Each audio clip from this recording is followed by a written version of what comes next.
In the beginning, God created the heaven and the earth. And the earth was without form and void, and darkness was upon the face of the deep. And the Spirit of God moved upon the face of the waters. And God said, "Let there be light," and there was light. And God saw the light, that it was good, and God divided the light from the darkness. And God called the light day, and the darkness he called night. And the evening and the morning were the first day. And God said, "Let there be a firmament in the midst of the waters, and let it divide the waters from the waters." And God made the firmament, and divided the waters which were under the firmament from the waters which were above the firmament, and it was so. And God called the firmament heaven. And the evening and the morning were the second day. And God said, "Let the waters under the heaven be gathered together unto one place, and let the dry land appear," and it was so. And God called the dry land earth, and the gathering together of the waters he called seas, and God saw that it was good.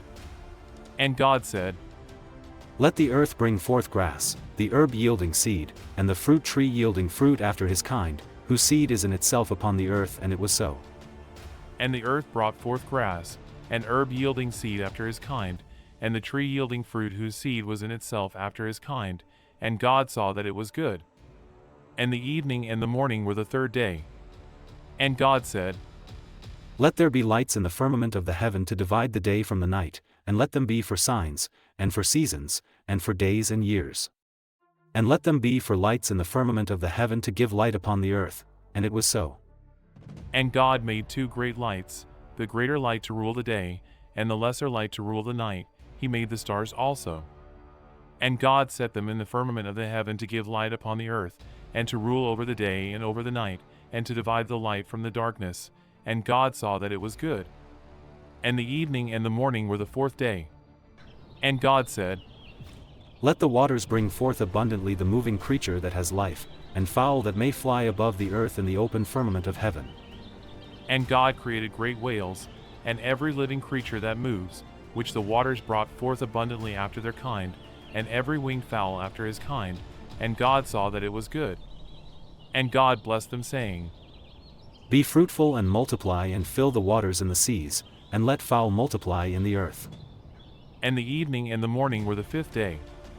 And God said, "Let the earth bring forth the living creature after his kind, cattle, and creeping thing, and beast of the earth after his kind," and it was so. And God made the beast of the earth after his kind, and cattle after their kind, and everything that creeps upon the earth after his kind. And God saw that it was good. And God said, "Let us make man in our image, after our likeness, and let them have dominion over the fish of the sea, and over the fowl of the air, and over the cattle, and over all the earth, and over every creeping thing that creeps upon the earth." So God created man in his own image, in the image of God he created, male and female he created them. And God blessed them, and God said unto them, "Be fruitful and multiply, and replenish the earth, and subdue it, and have dominion over the fish of the sea, and over the fowl of the air, and over every living thing that moves upon the earth." And God said, "Behold, I have given you every herb-bearing seed, which is upon the face of all the earth, and every tree, in which is the fruit of a tree yielding seed, to you, it shall be for meat. And to every beast of the earth, and to every fowl of the air, and to everything that creeps upon the earth, wherein there is life, I have given every green herb for meat," and it was so. And God saw everything that he had made, and behold, it was very good. And the evening and the morning were the sixth day. Now that we've journeyed through the powerful imagery of creation, it's helpful to visualize the stories unfolding. We'll begin our Bible study journey starting with something visual to help us ground the story in history and geography. Join us as we walk you through a timeline of creation, tracing each day and exploring the traditional location of Eden, the birthplace of humanity. In the beginning, God created the heaven and the earth. Our journey begins in the traditional region of Eden, where life as we know it took form. Scholars and theologians have long associated Eden with the region between the great rivers, Tigris and Euphrates. It is here that God planted a garden and life began to flourish. You just heard the opening words of the greatest origin story ever told. But what did those 7 days really look like? Now, step behind the scenes. Watch as time is born.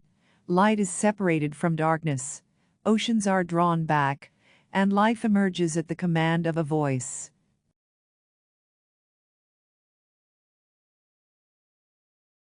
Light pierced the void. Darkness was separated, and time was born. God formed the expanse we call sky, separating the waters above from the waters below. Land emerged from the seas. God adorned it with every plant, tree, and fruit-bearing seed. Lights were placed in the heavens to govern the day and night, marking seasons and years. The seas and skies came alive as God created every swimming and flying creature. God made the land animals. Then in His own image, He created mankind, male and female. Creation was complete.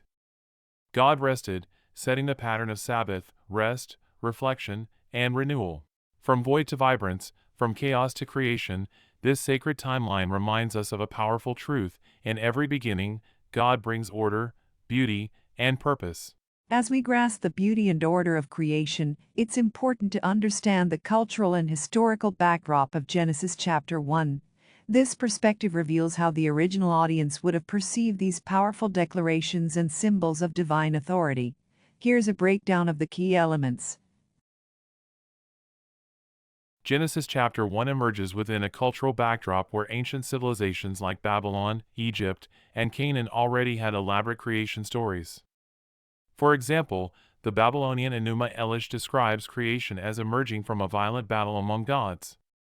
Unlike these myths, Genesis chapter 1 verses 1 to 3 portrays creation not as the result of conflict but of divine command. God speaks, and it is so, introducing a sovereign, monotheistic creator who brings order from chaos with peaceful authority. In ancient Near Eastern thought, water often symbolized chaos. Genesis chapter 1 verse 2 describes darkness over the face of the deep, yet God's Spirit hovers over it, showing divine mastery over chaos, not a battle, but control. The structured sequence of creation: light, sky, land, celestial bodies, animals, and humans contrasts with mythological randomness. Genesis reflects divine intention rather than cosmic accident. Genesis chapter 1 verses 26 to 27 states that humans are made in the image of God. This was a radical departure from the cultural norms of the time, where kings alone were often seen as divine representatives. Rather than reserving divine likeness for royalty, Genesis democratizes it, declaring that all humanity, male and female, reflects God's image. This elevated the status of every person in a world full of social hierarchies. In ancient contexts, being in the image of a deity implied a representative role. Similarly, Genesis chapter 1 verse 28 assigns humanity dominion over creation. A sacred stewardship, not exploitation. Declaring both male and female as image bearers affirms gender equality and relational purpose. This challenged patriarchal norms by grounding equality in divine design. Genesis chapter 2 verses 1 to 3 describe God resting on the seventh day, marking the completion of His creative work. In the ancient Near East, rest was associated with temple completion, where gods would rest in their sanctuaries. The structure of Genesis 1 mirrors temple-building narratives. God rests not from fatigue but to take His place as king over the ordered cosmos, implying creation itself as His temple. The introduction of the Sabbath here sets a divine pattern for work and rest. Unlike other cultures where endless labor was demanded, Israel's God instituted rest as sacred and humanizing. While Egyptian slaves labored without respite, Genesis presents a God who models rest, giving dignity to human limitation and time. The number 7 dominates Genesis chapter 1, appearing in the 7 days of creation and in repeated uses of the phrase "it was good." In the Hebrew worldview, numbers were rich with meaning. 7 symbolized fullness. Genesis chapter 2 verse 2 notes that by the seventh day God ended His work which He had made, signaling total completion, a cosmos in balance and harmony. The 7-day pattern may reflect a liturgical or priestly framework. Creation unfolds like a sacred procession, building to the Sabbath climax. A day of holiness and divine presence, as highlighted in Genesis chapter 2 verse 3. Ancient Israel's weekly rhythm of 6 days of work and 1 day of rest was shaped by this pattern, setting it apart from other nations. Genesis links cosmology to daily living, rooting time itself in God's order. Genesis stands apart from pagan myths by presenting a peaceful, sovereign creator who orders chaos without conflict. All humans, not just rulers, are divine image bearers, introducing radical dignity and responsibility. God's rest reflects ancient temple symbolism and grounds human rest in divine rhythm. The number 7 expresses completeness, giving structure and sacred meaning to creation and time. Let's now take a step back and reflect on the important themes highlighted in Genesis chapter 1. These foundational truths shape our understanding of the world and anchor our faith in God's magnificent plan. Genesis chapter 1 reveals God as the creator and the sovereign and unrivaled originator of all existence. In contrast to ancient creation myths such as those from Mesopotamia or Egypt that depict creation as the result of divine conflict, accident, or cooperation among multiple deities, the biblical account presents a radically different vision. Here, God alone speaks, and by the sheer power of His word, the universe comes into being. And God said, "Let there be light," and there was light. Genesis chapter 1 verse 3. This recurring phrase throughout the chapter emphasizes the authority of God's voice. His word is effective, powerful, and creative. God's creation is not born out of chaos but established with intentionality, order, and rhythm. The sequential pattern of 6 days of creative activity followed by a day of rest reflects purpose and design, not randomness. Each element, light and darkness, sea and sky, land and vegetation, sun and moon, animals and humankind is crafted with precision. God defines boundaries, assigns roles, and names His creation, demonstrating dominion over time, space, and matter. He is not part of the created order, He transcends it. His creative work establishes not just physical reality but also moral and spiritual order, setting the stage for human responsibility and divine relationship. Moreover, the climax of Genesis chapter 1, God creating humanity in His own image, further affirms His intentionality and relational nature. This act reveals that creation is not merely functional but deeply personal.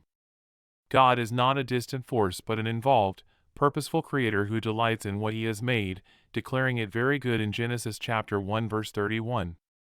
Genesis chapter 1 establishes a foundational truth, that God is the ultimate creator, supreme, sovereign, and intentional. Everything that exists owes its origin, purpose, and order to Him alone. God does not create randomly or haphazardly. His work in creation is marked by intentionality, precision, and rhythm. In the opening verses of Genesis chapter 1 verse 2, we are introduced to a world that is formless and void. But rather than leaving it in chaos, God begins to shape it with deliberate acts that reflect His nature as a God of order. Each day of creation brings clarity and definition to what was once empty and unstructured. On the first day, He separates light from darkness, introducing the foundational cycle of day and night. This distinction sets the stage for time, rhythm, and seasons. On the second day, He separates the waters, creating the sky, what Genesis describes as an expanse between the waters, establishing the heavens and making space for weather, atmosphere, and the movement of celestial bodies. On the third day, God gathers the waters below to reveal dry land, making way for the flourishing of vegetation. This act introduces geography and ecosystems, showing that the earth is not just functional, but designed for life to thrive. Each act of separation is not just a physical division, it is a divine declaration of boundaries, purpose, and beauty. God is forming the environment before He fills it, showing a sequence of structure before function. Days 1 to 3 form the realms, days 4 to 6 populate them. This pattern, forming and filling, is a powerful theme that reveals God's architectural blueprint in creation.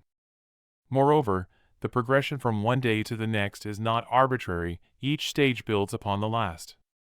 For example, light must exist before the sun and stars can govern it, day 4, and land must exist before animals can inhabit it, day 6.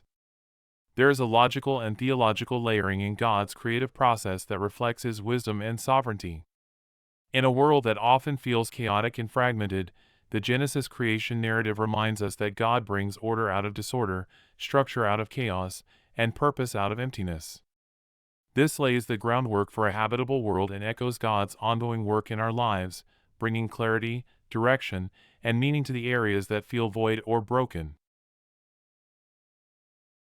From the very beginning of Genesis, a consistent refrain echoes through the narrative, and God saw that it was good. This repeated declaration is not a casual observation, but a profound affirmation of the quality, purpose, and beauty of everything God made. Each stage of creation, from light and land to plants, animals, and finally humanity, is evaluated by God Himself and found to be good. On the sixth day, after creating man and woman, God steps back and declares all He had made to be very good in Genesis chapter 1 verse 31. This emphasizes a key biblical truth: God is inherently good, and everything He creates reflects that goodness. There is no flaw, no corruption, no evil in God's design. The original creation was not merely functional, it was harmonious, abundant, and full of life. It reflected God's wisdom, power, and care, and was infused with order, purpose, and beauty. The goodness of creation also reveals God's intention for His world. He did not create out of boredom or necessity, but out of love and joy, desiring a world that would reflect His glory and be a suitable home for humanity, whom He created in His image. The earth was designed to be a place of flourishing, a sacred space where God and humans would dwell in fellowship. Nature, work, relationships, and even rest were all part of this very good design. Furthermore, the goodness of creation reminds us of our responsibility. As stewards of God's world, we are called to care for and cultivate it, not exploit or destroy it. Though sin later corrupted creation, it did not erase the inherent value and goodness that God built into the world. In Christ, we see God's plan to redeem and restore all things to their original goodness and harmony. In a world often marked by brokenness and suffering, the goodness of creation points us back to God's original intent and forward to the hope of renewal. It encourages us to rejoice in the beauty around us, to honor the Creator, and to live in a way that reflects His goodness in all we do. Humanity holds a unique and elevated position within the created order. Unlike animals, plants, or even celestial bodies, Genesis chapter 1 verses 26 to 27 states humans are made in the image of God. This divine imprint sets us apart with unmatched dignity and purpose. To be made in God's image means that we have been given qualities that reflect aspects of God's nature, such as the ability to reason, create, love, choose, and engage in moral decisions. In addition to bearing His image, God entrusted humanity with dominion over the earth, a call not to exploit creation, but to steward it wisely. This includes caring for the environment, managing resources, and overseeing life on earth in a way that reflects God's justice, compassion, and order. Dominion is not domination, it's a sacred responsibility to govern as God would, with wisdom and love. This dual reality, bearing God's image and exercising stewardship, means our identity and purpose are deeply tied to our relationship with the Creator. We are not accidents of evolution or mere advanced animals. We are relational beings, created to walk with God, reflect His character, and represent His rule on earth. Ultimately, man's unique role is a calling to live out our God-given identity by embodying His values in every aspect of life: work, relationships, creativity, and care for creation. It is both a privilege and a responsibility that gives every human life deep meaning and eternal significance. As we reflect on these four powerful themes from Genesis chapter 1, we are reminded that this is more than a story about the past. It's a revelation about who God is and who we are in light of Him. Creation invites us to see God's intentionality, His goodness, His authority, and His deep care for life.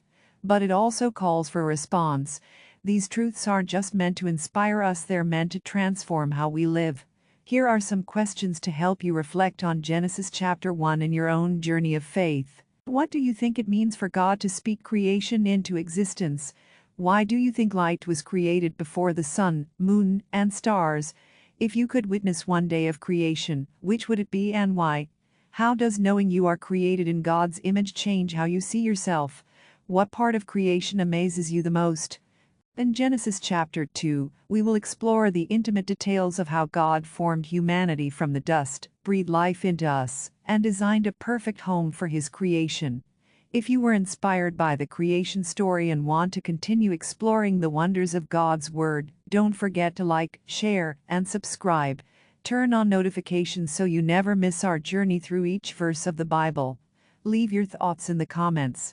Let's grow in faith together.